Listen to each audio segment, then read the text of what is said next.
সন্মানীয় এই অঞ্চলৰ মুৰব্বী সমাজ, সন্মানীয় যুৱ সমাজ, আমাৰ হাতুগুৰি বৰকুৰাণী মিলন বজাৰৰ বজাৰ সন্থাৰ উদ্যোগত আমি ২৮ তাৰিখে ঈদ উপলক্ষে আমি সাংস্কৃতিক সন্ধিয়া আমি আয়োজন কৰিছোঁ। এই অঞ্চলৰ পিছপৰা অঞ্চলৰ সমূহ ৰাইজৰ সহায় সহযোগিতা পাই আমি এই সাংস্কৃতিক অনুষ্ঠানটো আমি আয়োজন কৰিবলৈ সক্ষম হৈছোঁ। আপোনালোকে ঈদৰ পাছদিনা সাংস্কৃতিক সন্ধিয়াত এই অঞ্চলৰ গণ্যমান্য যুৱ সমাজ আমাক পূৰ্ণ সহযোগিতা কৰিব বুলি আমি আশাবাদী। এই অনুষ্ঠানত থাকিব আমাৰ মুখ্য অতিথি হিচাপে মূল আকৰ্ষণ মুস্পিকা আৰু বুলবুল, লগতে থাকিব আমাৰ ৰুণুমণি।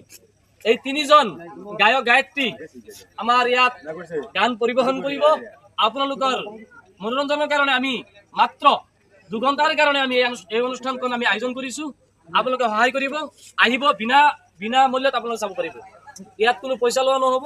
আপোনালোকৰ মনোৰঞ্জনৰ কাৰণে এই অনুষ্ঠানখন আমি আয়োজন কৰিছোঁ। ধন্যবাদ।